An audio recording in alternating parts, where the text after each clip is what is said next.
దేవుని యొక్క గ్రంథములో నుండి మరికొన్ని మాటలు మనం నేర్చుకుందాం. ఒక 2 వారాల నుండి మనము ఒక అంశాన్ని నేర్చుకుంటూ ఉన్నాం. ఏంటో చెప్తారా?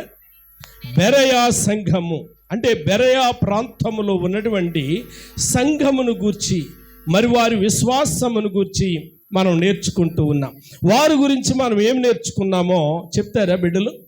మొదటి మాట, దేవుని ఘనపరచిన సంఘము. మొదటి మాట, వారిలో ఉన్నటువంటి సుగుణాలు ఏంటి అని అంటే, మొదటి మాట దేవుని ఘనపరిచిన సంఘం. రెండో మాట కలహములకు దూరముగా ఉన్న సంఘము. మూడో మాట క్షమించే గుణము కలిగిన సంఘము. నాలుగో మాట గద్దింపునకు లోబడే సంఘం. అబ్బా, ఎంత అద్భుతమైనటువంటి మాటలు అని గనక మనం ఆలోచన చేస్తే, పరిశుద్ధాత్మ దేవుడు బెరయా సంఘాన్ని ప్రశంసిస్తూ ఉన్నాడు. వారిలో ఉన్నటువంటి సుగుణాలను, వారిలో ఉన్నటువంటి శ్రేష్టమైనటువంటి యోగ్యతలను ప్రతి సంఘానికి ఉండాలి అని చెప్పి ఆయన కోరుకుంటూ ఉన్నాడు.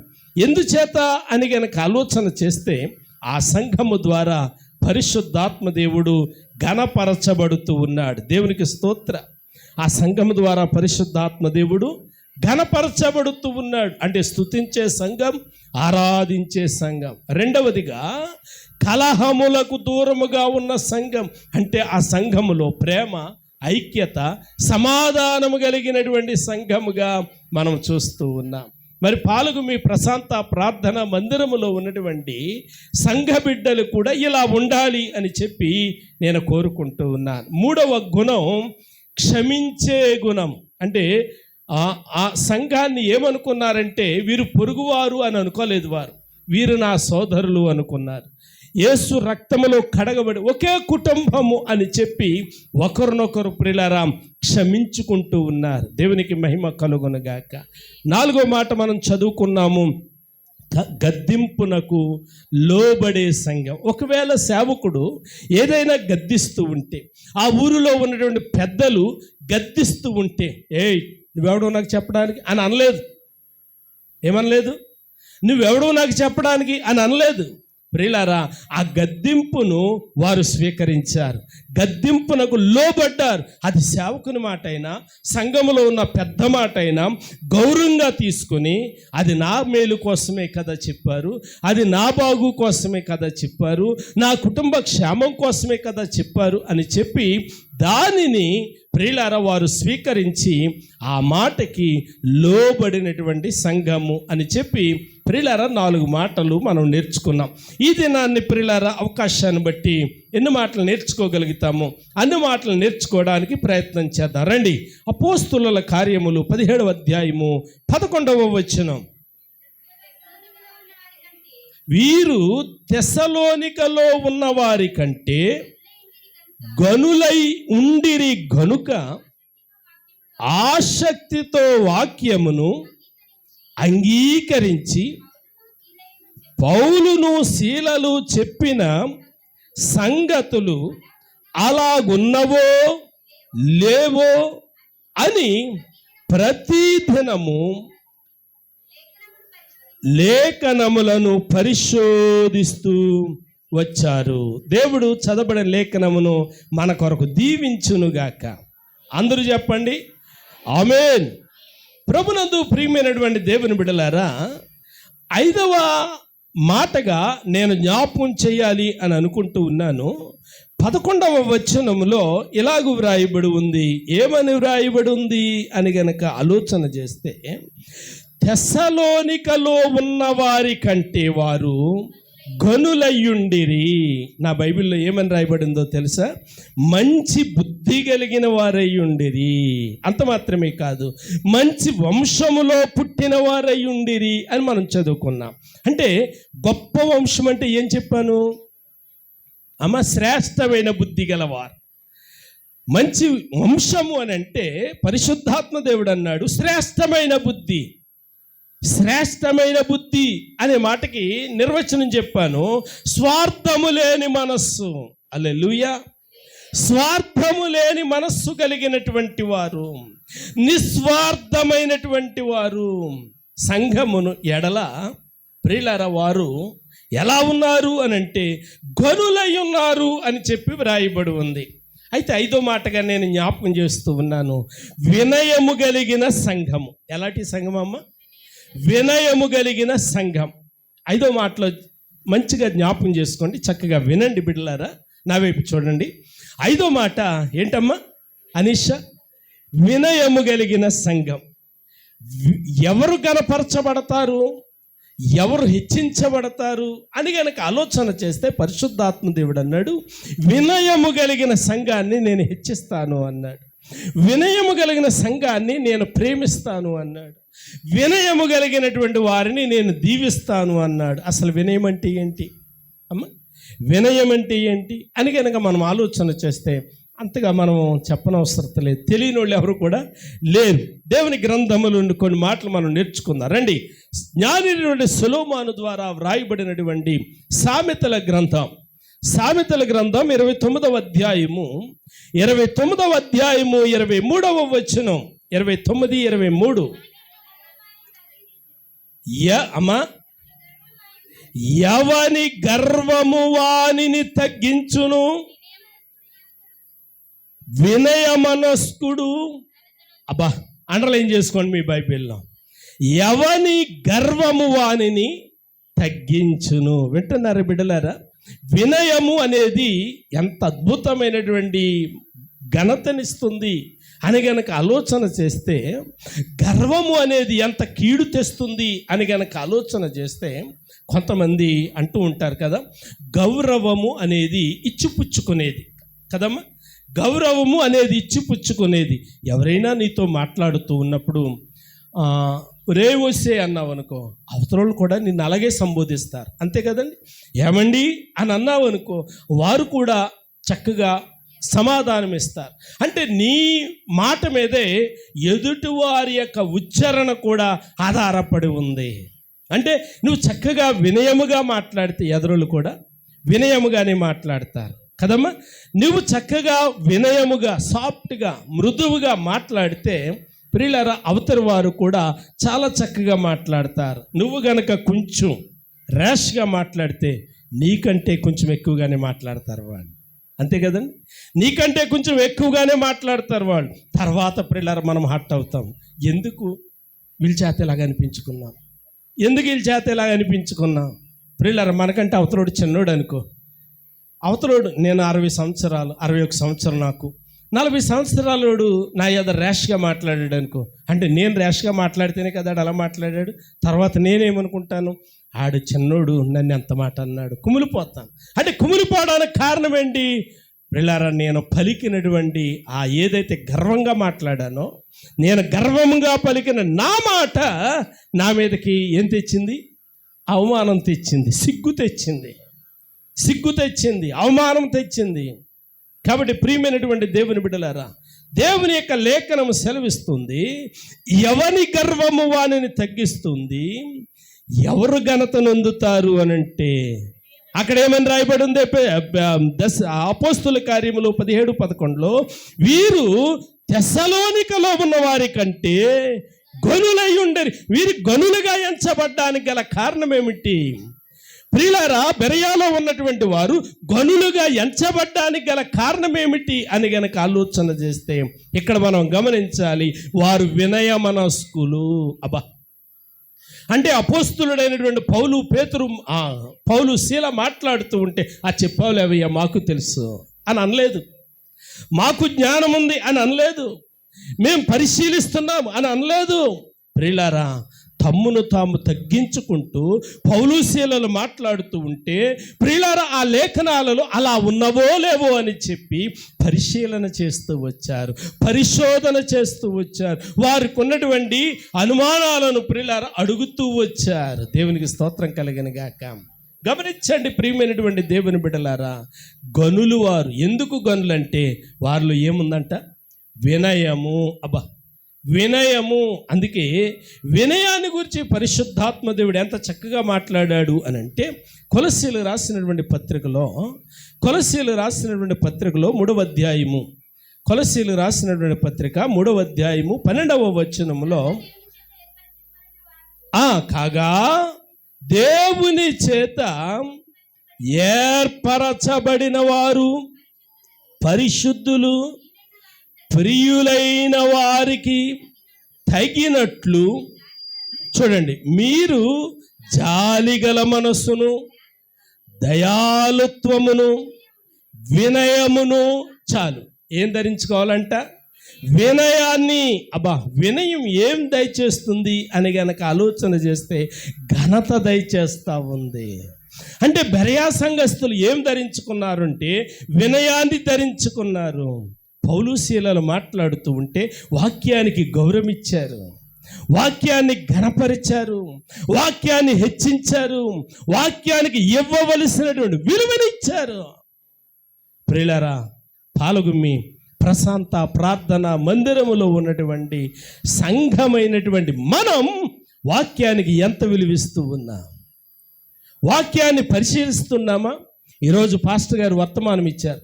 ఈరోజు అర్మిషా షార్ట్ మెసేజ్ ఇచ్చింది, తమ్ముడు రాజేష్ షార్ట్ మెసేజ్ ఇచ్చాడు. అసలు వీళ్ళు చెప్పిన ఈ బైబిల్లో ఉన్నాయా?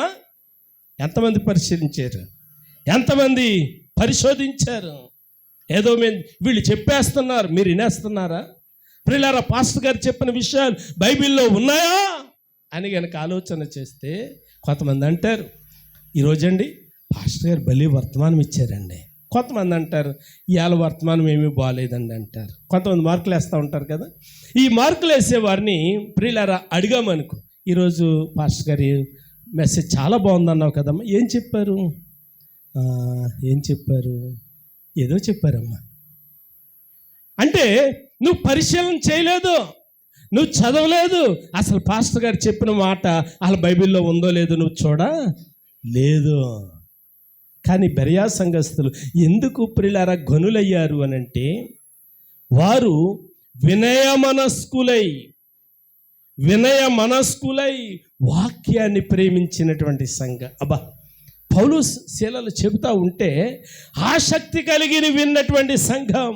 ఎంతసేపు అయినా పర్వాలేదు మీరు చెప్పండి, ఎంతసేపు అయినా పర్వాలేదు మీరు చెప్పండి అన్నటువంటి సంఘం. చాలామందికి అర్థం కానటువంటి విషయం ఏంటంటే, ప్రారంభంలో ప్రియులారా బాగానే ఉంటారు, కొంచెం ముదిరిన తర్వాత అంతరంగంలో తెలియకుండానే ఏమొచ్చేస్తుంది?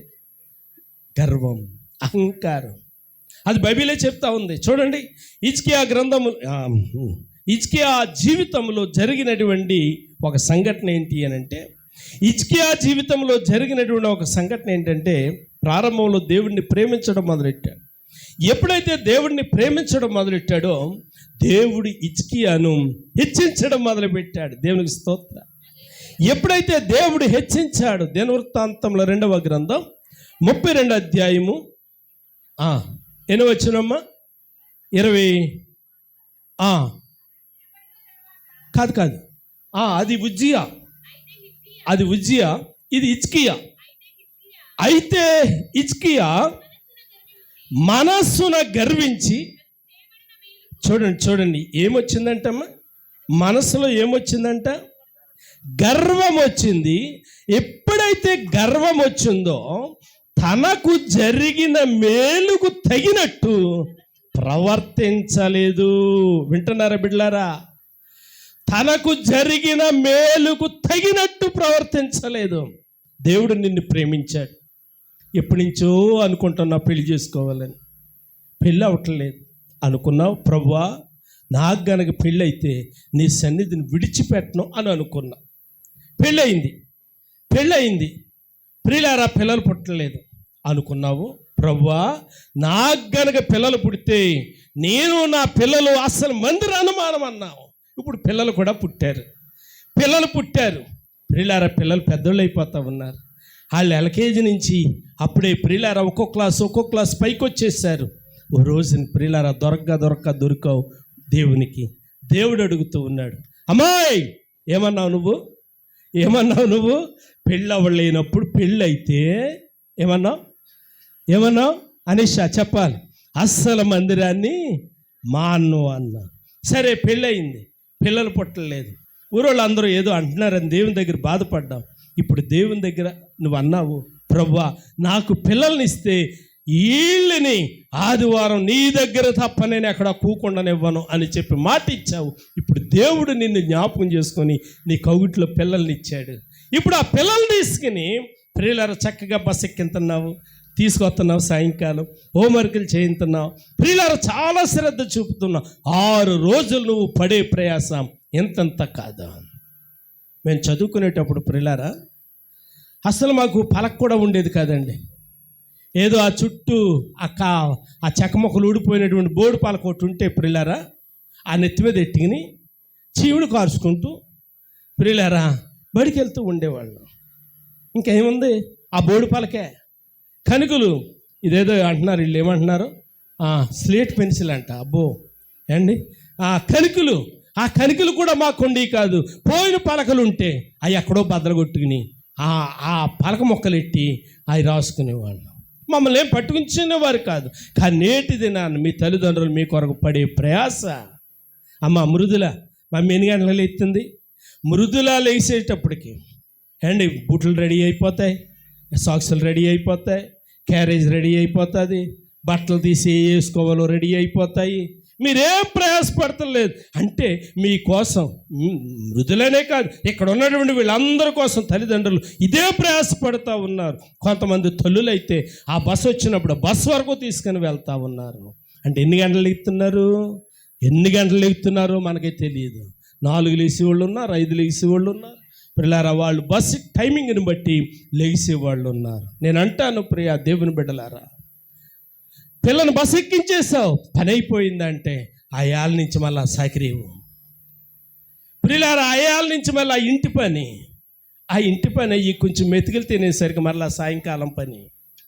ఇలాగూ ప్రియులారా ఇంత ప్రయాసపడుతూ ఉన్నారు.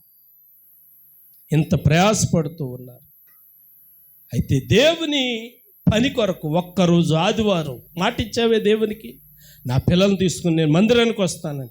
దేవునికి దొరికావు. అమ్మా మార్తమ్మా ఏమన్నావు? పెళ్లి గురించి అడిగావు, పెళ్లి జరిగేలా చేశాను. పిల్లల గురించి అడిగావు, పిల్లలు పుట్టేలాగా చేశాను. ఇదిగో ఇప్పుడు వాళ్ళు పెద్దోళ్ళు అయ్యారు. 6 రోజులు చెయ్య పట్టుకుని భుజాలకి చెరో బ్యాగ్ వేసుకుని బాధ అనిపించదు తల్లికి. అమ్మ మౌనిక బాధ అనిపించదు.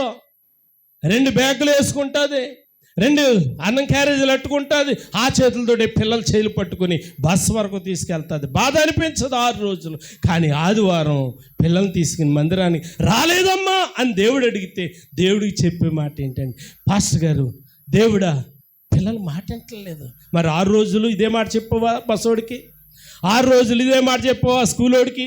6 రోజులు ఇదే మాట చెప్పవా? లేదే, తోలు తీసేసావు పట్టుకుని. ఆడు వెళ్ళనంటే బూట్లు వేసుకున్న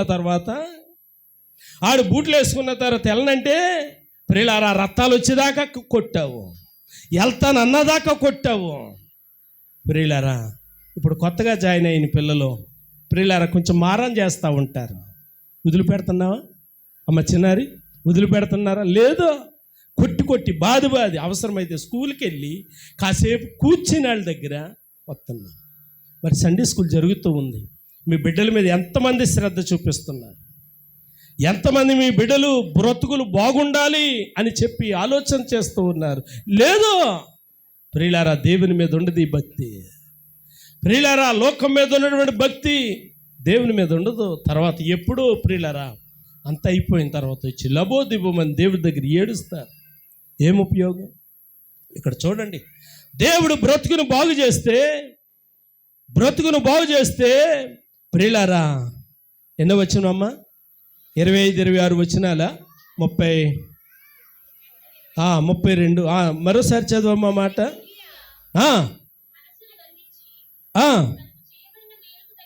తనకు చేయబడిన మేలుకు తగినట్టు ఇది న్యాయమా? వినండి ప్రియులారా, దేవుడు మనకు మేలు చేశాడు, నీ కుటుంబం పట్ల మేలు చేశాడు, నీ బిడ్డల పట్ల మేలు చేశాడు, నీ అంతరంగంలో ఉన్న హృదయ వాంఛలను తీర్చాడు. 10వ తరగతి పాస్ అవ్వట్లేదు నాయన, 7 సార్లు ఇప్పటికే ఫెయిల్ అయిపోయినని అలాంటి వాడు ప్రార్థన చేసుకున్నాడట. ప్రియులారా పాస్ అయ్యావు. పాస్ అయ్యావు, ఏది కృతజ్ఞత? 10 మంది కుష్ఠరోగులు వచ్చి ప్రాధేయపడ్డారు, దేవుడు కనికరించాడు. చేయబడిన మేలుకు తగినట్టు ప్రవర్తించారా? లేదో. దేవుడు అడుగుతున్నాడు, మిగిలిన వారెక్కడా?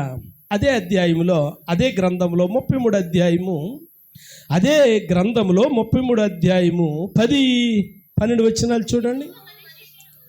యెహోవా మనస్సేతో అతని జనులతోనూ వర్తమానము పంపినను వారు చెవియొగ్గకపోయిరి. నా బైబిల్లో నేను చదువుతున్నాను, వినండి.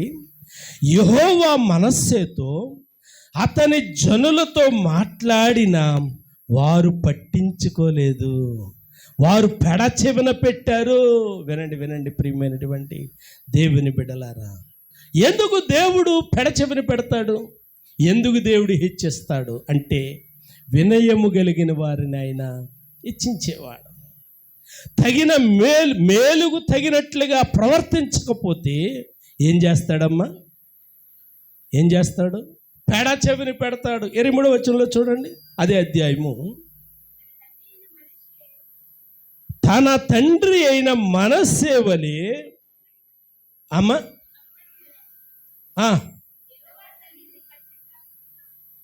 నేను చదువుతున్నాను చూడండి ప్రియులారా. తన తండ్రి అయిన మనస్సే వలె యెహోవా సన్నిధిని తనను తాను తగ్గించుకోలేదు. ఆమోను అంతకంతకు ఎక్కువ, ఈ మాట మీరు చెప్పండి, ద్రోహ కార్యాలు చేశాడు. ప్రియులారా, ద్రోహ కార్యాలు, పొరుగు వారికి ద్రోహం, ఇంట్లో వాళ్ళకి ద్రోహం, పొరుగు వారికి ద్రోహం, పక్క వారికి ద్రోహం, సంఘానికి ద్రోహం. దేవుడు ప్రియులారా పెడచెవిని పెట్టడా? వినండి బిడ్డలారా, ఆలోచన చెయ్యండి. ఏ కార్యాలు చేశాడంట? ద్రోహ కార్యాలు చేశాడట.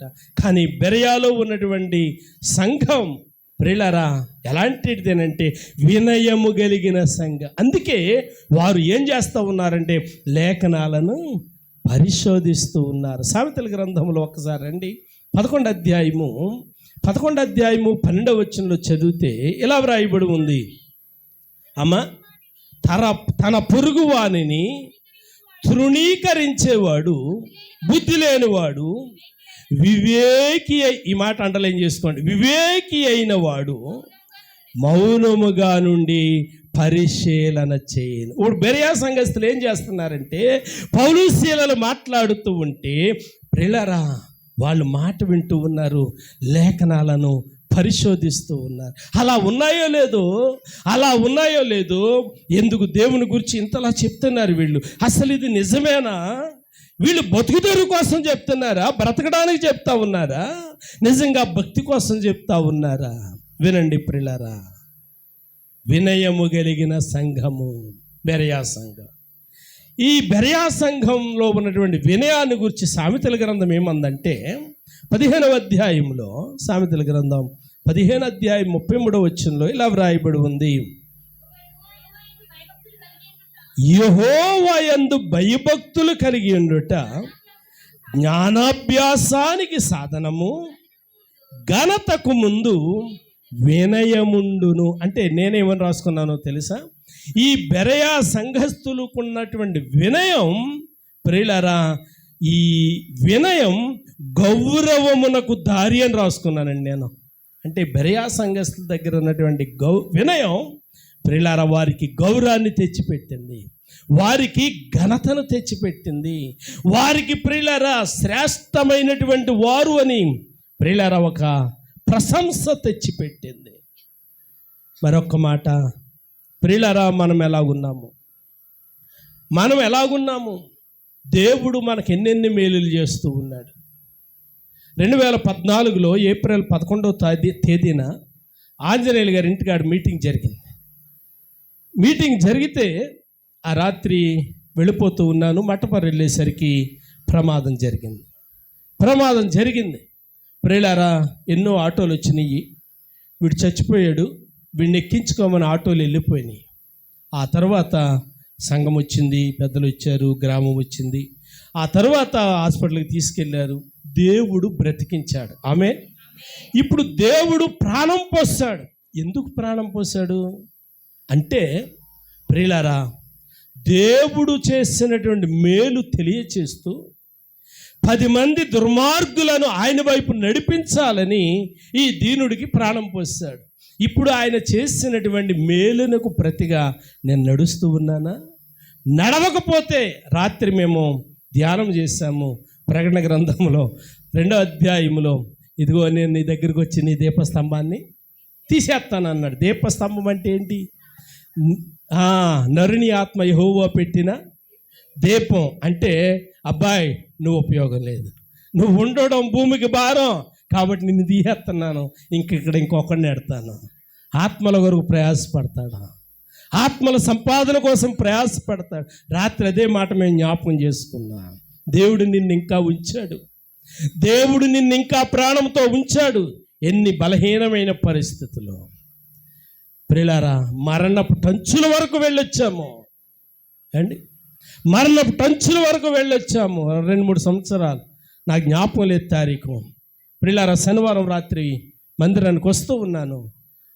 మట్టపరి దగ్గర కాదు, పోతు మట్టల దగ్గర ఆబూతులు ప్రియులారా ఢీకొని నన్ను ఢీకొన్నాయి. ప్రియులారా, చచ్చిపోవాలి, దేవుడు బ్రతికించాడు. దేవుడు చేసిన మేలునకు ప్రతిగా బ్రతుకుతూ ఉన్నానా? ఆయన కార్యాన్ని ప్రకటిస్తూ ఉన్నానా? వినయము కలిగి దేవుడు కృప చూపించాడు అని చెప్పగలుగుతూ ఉన్నానా? ప్రియులారా, నా తెలివిని బట్టి నేను తప్పించుకున్నాను అంటున్నానా? నా జ్ఞానాన్ని బట్టి నేను తప్పించుకున్నాను అంటున్నానా? బెరయా సంఘస్థులకు ఉన్నటువంటిది ఏంటంటే వినయము. దేవునికి మహిమ కలుగును గాక. వినయం అనేది దేనికి దారి అన్నాను? గౌరవమునకు దారి. 18:12 కూడా చూడండి, సామెతల్లో.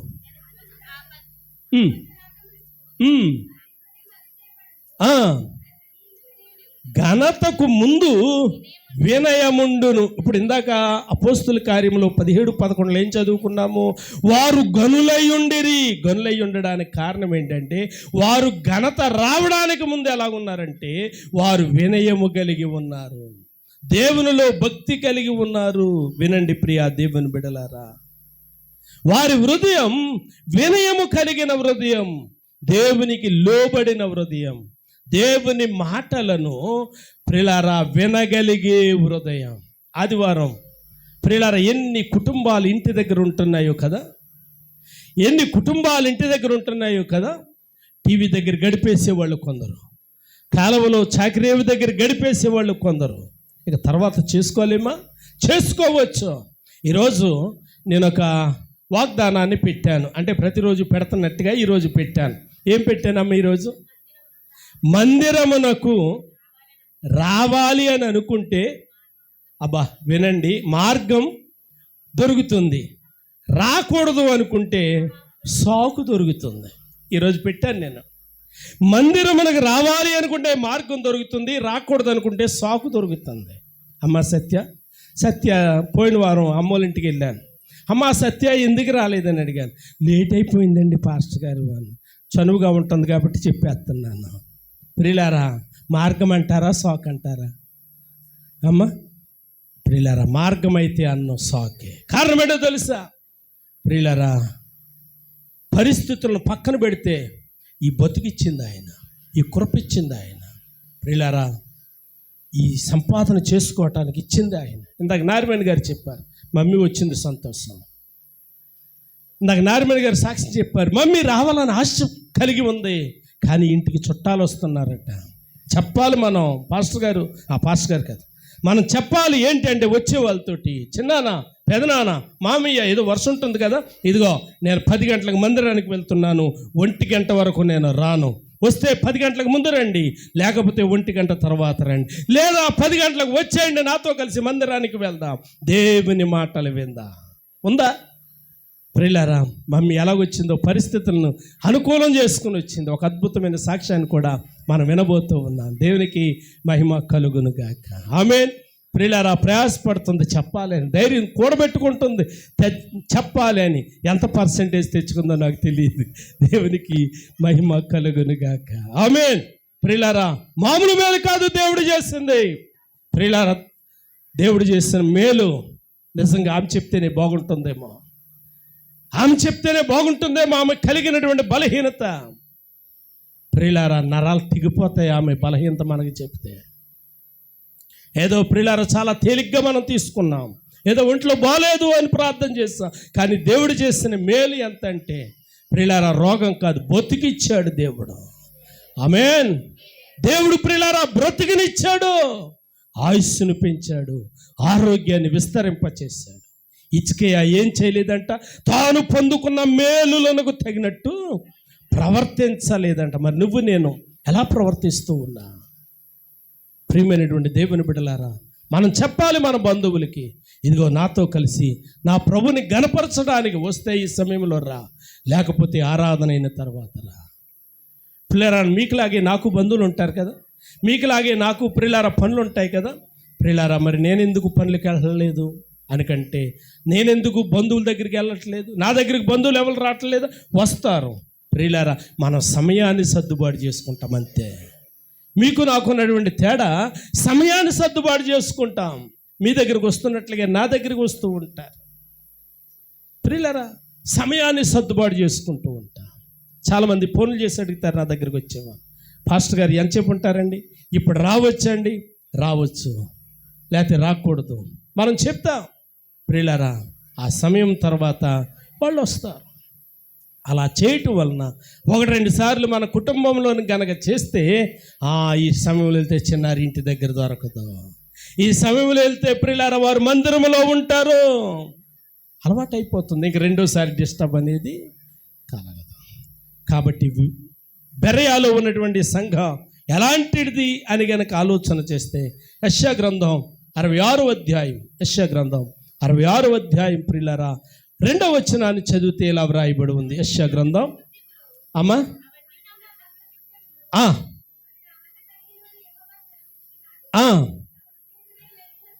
ఎవడు దీనుడై నలిగిన వినయము కలిగిన హృదయము గలవాడై నా మాట విని నాకు భయపడుతుంటాడు, వానిని నేను కరుణిస్తాను. అబ్బా, ఆయన ఎవరిని కరుణిస్తాడు అని అంటే, ఆయన ఎవరిని కనికరిస్తాడు అని అంటే, ఎవరిని బాగు చేస్తాడు అని అంటే, ఎవరిని స్వస్థపరుస్తాడు అని అంటే, ఎవరికి మేలు చేస్తాడు అని అంటే, ప్రియులారా ఆయన అంటూ ఉన్నాడు, ఆయనకి భాషాభేదం, మతభేదం, కులభేదం, రంగు భేదం ఏమీ లేదు.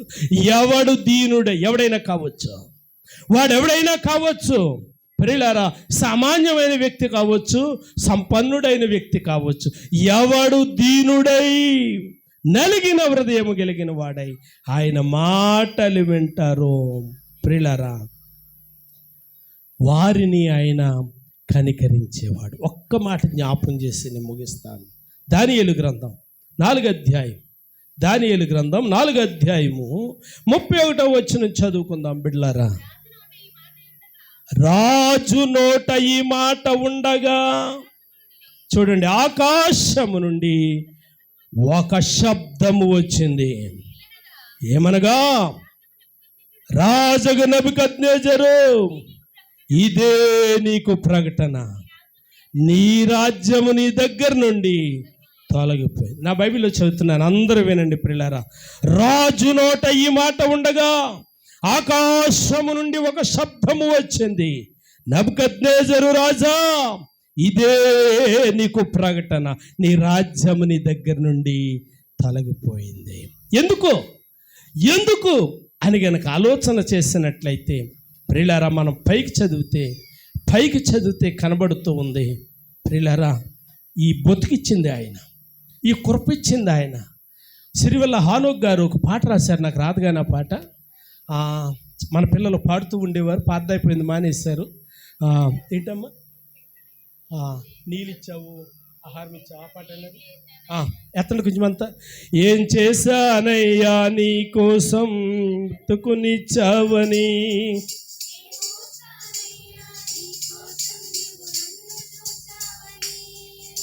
ఏం చేశానయ్యా నీ కోసం నీ బ్రతుకునిచ్చావని, ఏం మోసానయ్యా నీ కోసం నీవు నన్ను చూచావని, ఒక్కరినైనా ఒక ఆత్మనైనా రక్షించ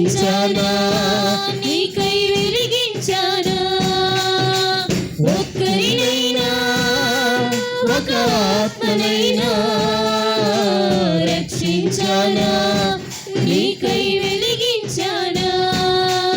ఏం చేశానయ్యా నీ కోసం ఈ బ్రతుకునిచ్చావని, ఏం మోసానయ్యా నీ కోసం నీవు నన్ను చూచావని. ఏం చేశానయ్యా నీ కోసం నీ బ్రతుకునిచ్చావని, ఏం మోసానయ్యా నీ కోసం నీవు నన్ను చూచావని. ఇల్లునిచ్చావయ్యా, వాహనమునిచ్చావయ్యా, బ్రతుకునిచ్చావయ్యా, నాకు గుణతి నేర్పావయ్యా. ఇల్లునిచ్చావయ్యా, వాహనమునిచ్చావయ్యా, బ్రతుకునిచ్చావయ్యా, నాకు బ్రతుకు నేర్పావయ్యా. ఇన్ని ఇచ్చిన నీకై నేను ఖర్చయ్యానా, నా కడుపు నింపుకున్నానా. ఇన్ని ఇచ్చిన నీకై నేను ఖర్చయ్యానా, నా కడుపు నింపుకున్నానా. ఇప్పటికైనా నీ కోసం కష్టపడతానయ్యా, ఇప్పటికైనా నీ కోసం నే కష్టపడతానయ్యా. నాకున్నవన్నీ పనిలోనే వాడనిస్తానయ్యా, నాకున్నవన్నీ నీ పనిలోనే వాడనిస్తానయ్యా. ఏం చేశానయ్యా నీ కోసం నీ బ్రతుకునిచ్చావని, ఏం మోసానయ్యా నీ కోసం నీవు నన్ను చూచావని. ఏం చేశానయ్యా నీ కోసం నీ బ్రతుకునిచ్చావని, ఏం మోసానయ్యా నీ కోసం నీవు నన్ను చూసావని. ఆమేన్, హల్లెలూయా. ప్రియులారా, ఏమిచ్చాడు ఆయన? ఇల్లిచ్చాడు, బ్రతికిచ్చాడు, కుటుంబాన్ని ఇచ్చాడు. ఇన్ని చేసినటువంటి ఆయనకి ప్రియులారా మనం ఏ రకంగా ఖర్చు అవ్వగలుగుతూ ఉన్నాం, ఏ రకంగా మనం వాడబడగలుగుతూ ఉన్నాం? ప్రియులారా, ప్రకటన గ్రంథంలో 2 అధ్యాయంలో వ్రాయబడి ఉంది, అయినా నేను నీ మీద తప్పు ఒకటి మోపవలసింది. కారణం మునుపు ఉన్నటువంటి ప్రేమ వదిలిపెట్టేశా. మునుపు ఎలాంటి ప్రేమ ఉంది? ఇర్మియా గ్రంథంలోనే రాత్రి చదువుకున్నాము. నీ యవ్వన కాలములో 2 అధ్యాయం 2 వచనమ్మ, నీ యవ్వన కాలంలో చూపిన అనురాగము, నీ వైవాహిక ప్రేమను నేను జ్ఞాపకం దేవుడు అంటున్నాడు. ఇదిగో నీ యవ్వన ప్రాయంలో, ప్రారంభంలో నా దగ్గరకు వచ్చినప్పుడు, మారు మనసు పొందినప్పుడు, బాప్తీసం పొందినప్పుడు ఉదయాన్నే లేచి నా పాదాల దగ్గర మోకరించేదాను. కాలకృత్యాలు అయిన తర్వాత వాక్య పఠనం చేసేదాను. తిరిగి మధ్యాహ్నం తీరిక అయిన తర్వాత మరలా తిరిగి ప్రార్థన చేసేదాను. సాయంకాలం అందరూ చక్కబడిన తర్వాత ఒక్కొక్క బిడ్డ కొరకు చేతుల నుంచి ప్రార్థన చేసేదాను. ఆయన ఏమంటున్నాడో తెలుసా? ప్రారంభంలో పెళ్ళి కూతురు చూపు లాంటి ప్రేమ చూపవన్నాడు. ఏ ప్రేమమ్మ? చోటి మనం రాత్రి జ్ఞాపకం చేసుకున్నాం కదా, పెళ్ళి కూతురు చూపినటువంటి ప్రేమ. పెళ్లి కూతురు ఎలాంటి ప్రేమ చూపుతుంది అమ్మ? మనం జ్ఞాపకం చేసుకున్నాం కదండి. ఇప్పుడు పెళ్ళైన తర్వాత ఆ మొదటి రోజు పెళ్ళికొడుకు ఎక్కడ ఉంటాడు అమ్మ? పెళ్ళైన తర్వాత పెళ్ళికొడుకు ఎక్కడ ఉంటాడు? అత్తరింట్లో ఉంటాడా? పెళ్ళికూతురు దగ్గర ఉంటాడు అందాం. దేవునికి స్తోత్రం కలిగిన గాక. పెళ్ళికూతురు ఇంటికాడ ఉంటాడు. పెళ్ళికూతురు ఇంటికాడ ఉన్నప్పుడు పెళ్ళికొడుక్కి పెళ్ళికూతురు వాతావరణం అంతా కొత్త. వాష్రూమ్ ఎక్కడ ఉంటుందో తెలియదు, ఆ షాంపూ ఎక్కడ ఉంటుందో తెలియదు, సబ్బు ఎక్కడ ఉంటుందో తెలియదు. ఇప్పుడు పెళ్ళికొడుకు వచ్చి భార్యతోటి, అమ్మాయి నేను స్నానం చేస్తాను, లేకపోతే వాష్రూమ్కి వెళ్ళొస్తాను అన్నాడు అనుకోండి. ఏమండి ఈ గదిలోంచి అలాగే వెళ్ళండి, అక్కడ సబ్బు ఉంటుంది పట్టుకుని వెళ్ళండి, కొంచెం అలా తిరగండి, దండి మీద రుమాలు కనబడుతుంది అది పట్టుకుని వెళ్ళండి అంటదా?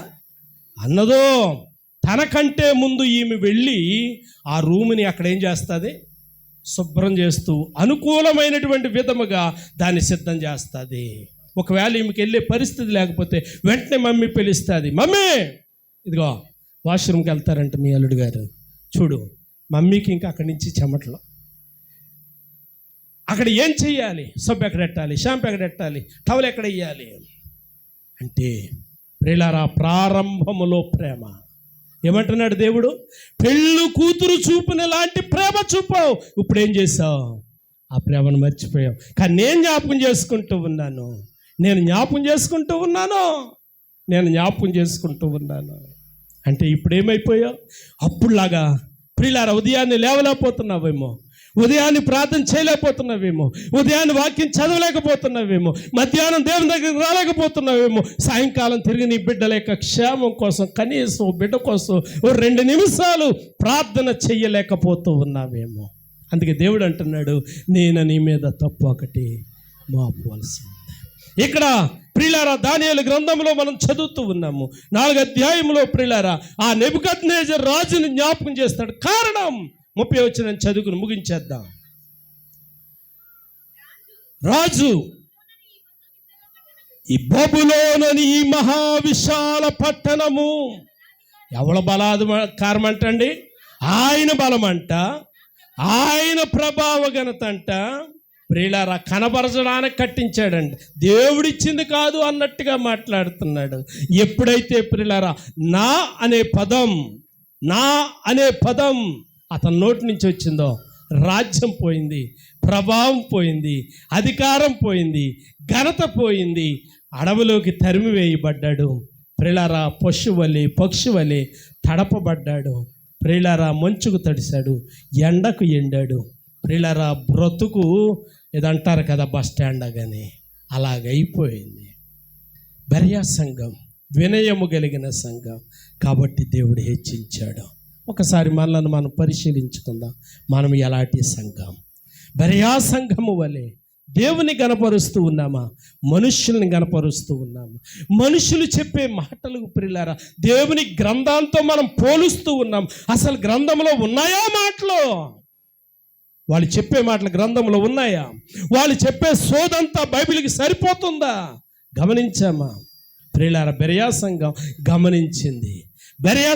గమనించింది ఇవి బైబిల్లో ఉన్నటువంటి సత్యాలు, బైబిల్ గ్రంథంలో ఉన్న సత్యాలు. ఈయనే నిజమైన దేవుడు అని చెప్పి ఆయన దగ్గరికి వచ్చి ఆయన మాటలు విన్నారు. తల వంచండి, కళ్ళు మూయండి.